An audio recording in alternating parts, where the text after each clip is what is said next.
Assalamualaikum warahmatullahi wabarakatuh. Perkenalkan, nama saya Zaki Nanda Faisal Arifin dengan NIM 124230023.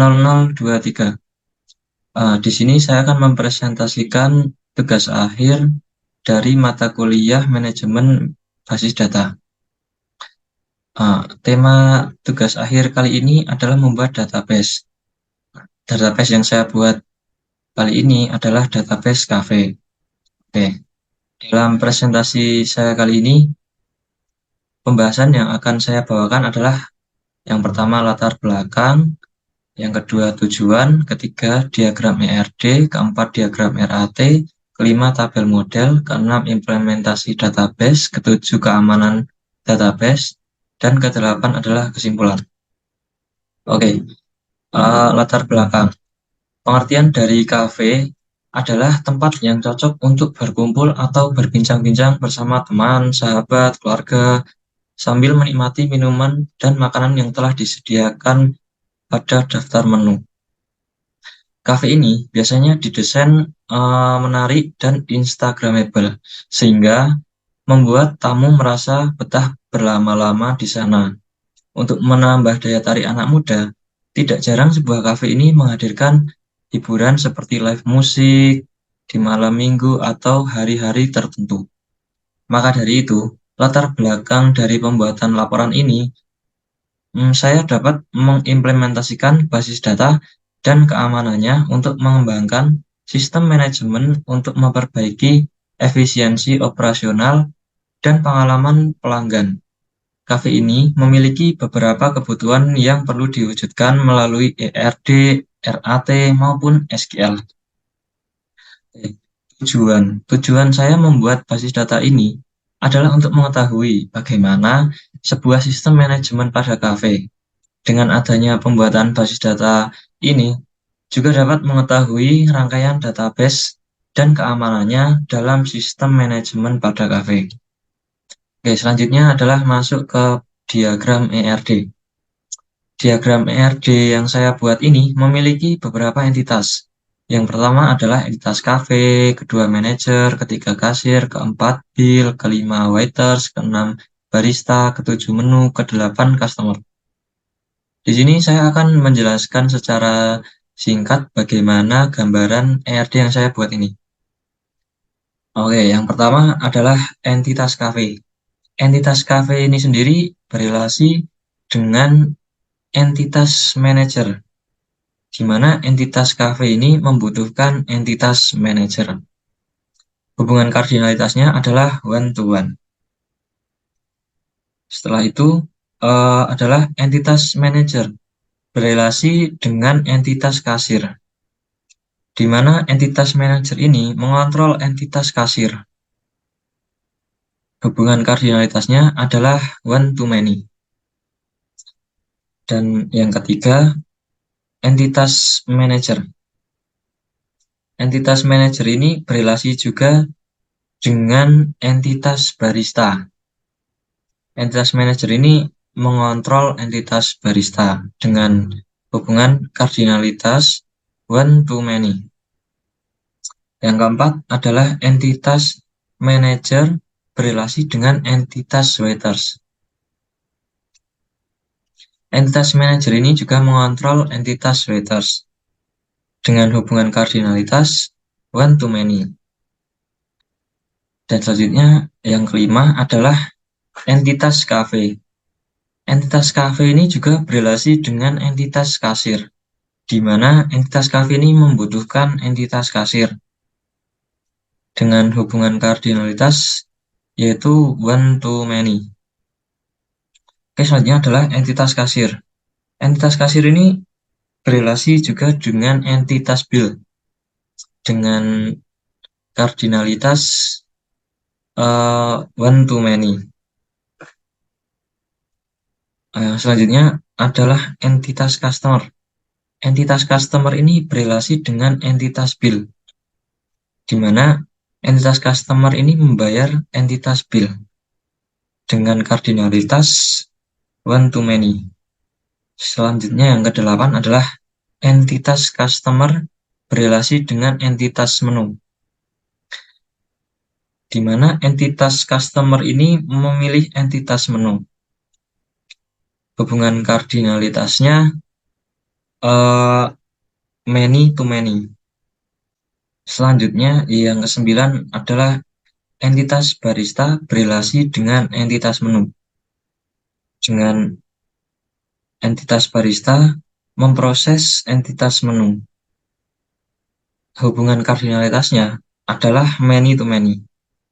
Selanjutnya, yang ke-10 adalah relasi antar entitas barista dan entitas waiters. Entitas barista dengan entitas waiters memiliki kardinalitas yaitu many to many. Selanjutnya adalah entitas waiters berelasi dengan entitas customer, di mana entitas waiters ini melayani entitas customer dengan hubungan kardinalitas many to many. Oke, selanjutnya masuk ke dalam diagram RAT.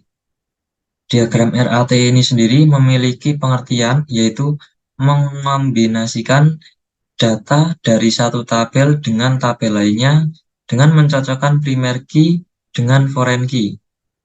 Oke, saya akan menjelaskan secara singkat bagaimana gambaran RAT yang telah saya buat. Di sini ada tabel barista, tabel waiters, dan tabel kasir. Ketiga tabel ini berelasi dengan tabel manager, yang dimana setiap PK dari ketiga tabel tersebut menjadi foreign key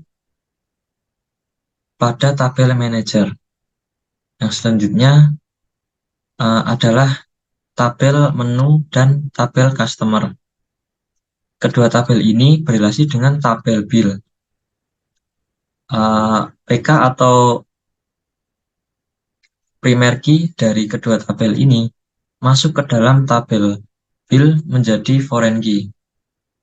Nah, selanjutnya tabel manager dan tabel bill berelasi dengan tabel cafe, di mana setiap primary key dari kedua tabel tersebut, manager dan bill, masuk menjadi foreign key ke dalam tabel cafe.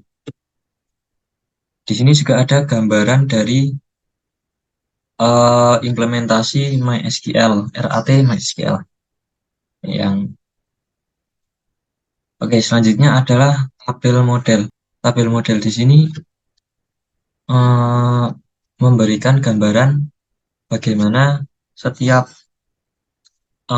entitas yang saya buat memiliki data masing-masing. Di sini saya memasukkan 15 data. Selanjutnya adalah implementasi database. Dalam implementasi database ini mencangkup banyak query-query yang dibuat untuk membuat database cafe. Nah, di sini ada seperti contoh create database and use, create table, dan selanjutnya ada constraint FK. Ya. Selanjutnya adalah keamanan database. Keamanan database ini ada berbagai macam keamanan yang saya buat untuk mengamankan database cafe yang telah saya buat. Di sini ada 4 macam. Yang pertama, proteksi keamanan hardware dan software. Kedua, pemberian hak akses. Yang ketiga, proses backup dan recovery. Yang keempat, potensi ancaman keamanan. Oke, pembahasan keamanan database. Yang pertama adalah proteksi keamanan hardware dan software. Di sini ada berbagai macam. Yang pertama adalah firewall dan antivirus. Memasang firewall yang kuat dan perangkat lunak antivirus untuk melindungi sistem dari serangan jaringan dan virus yang berbahaya. Nah, jadi kita harus memasang firewall dan antivirus agar melindungi dari serangan jaringan dan virus yang berbahaya. Yang selanjutnya adalah pembaruan perangkat lunak reguler, yaitu memastikan semua perangkat lunak termasuk sistem basis data selalu diperbarui dengan patch keamanan terbaru untuk mengatasi kerentanan yang dapat dimanfaatkan oleh penyerang. Yang selanjutnya adalah enkripsi data.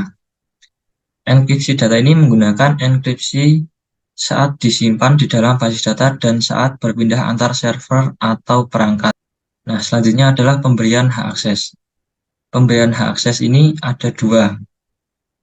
Yang pertama, autentikasi dan otorisasi, yaitu mengimplementasikan sistem autentikasi yang kuat seperti penggunaan password yang kompleks atau autentikasi dua faktor. Selain itu, memberikan hak akses yang tepat kepada pengguna berdasarkan peran untuk mencegah akses yang tidak sah. Yang kedua adalah login dan monitoring, melacak aktivitas pengguna dan mengawasi akses ke basis data untuk mendeteksi perilaku yang mencurigakan atau upaya penyusupan. Oke, selanjutnya adalah proses backup dan recovery. Proses backup dan recovery yang saya lakukan seperti rutin membackup data dan pengujian proses recovery. Selanjutnya adalah potensi ancaman keamanan. Di sini ada beberapa potensi ancaman keamanan. Yang pertama adalah serangan malware. Serangan perangkat lunak berbahaya yang dapat merusak data atau mengambil kendali sistem. Yang kedua, serangan SQL injection. Upaya memanfaatkan celah keamanan untuk menyisipkan kode SQL yang berbahaya ke dalam perintah SQL. Yang ketiga, serangan DDoS atau distribusi denial of service. Serangan ini bertujuan membuat layanan tidak tersedia dengan melimpahkan lalu lintas internet yang sangat besar ke server.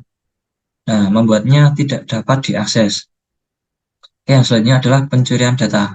Upaya untuk mencuri informasi sensitif seperti informasi pelanggan atau data keuangan yang sangat penting. Oke, selanjutnya adalah kesimpulan. Kesimpulan dari pembuatan basis data ini adalah menjadikan saya dan rekan-rekan dapat mengetahui bagaimana sebuah sistem manajemen pada kafe. Dengan adanya pembuatan basis data ini, juga dapat mengetahui rangkaian database dan standar keamanan yang digunakan dalam sistem manajemen pada kafe. Oke, pembahasan tadi mungkin tidak menutup kemungkinan adanya kesalahan atau kekurangan dalam membuat basis data kafe. Sebenarnya basis data kafe ini ada banyak entitas. Yang saya buat ini adalah basis data secara sederhana. Jadi sekian presentasi yang dapat saya sampaikan. Ada kurang lebihnya mohon maaf. Terima kasih. Wassalamualaikum warahmatullahi wabarakatuh.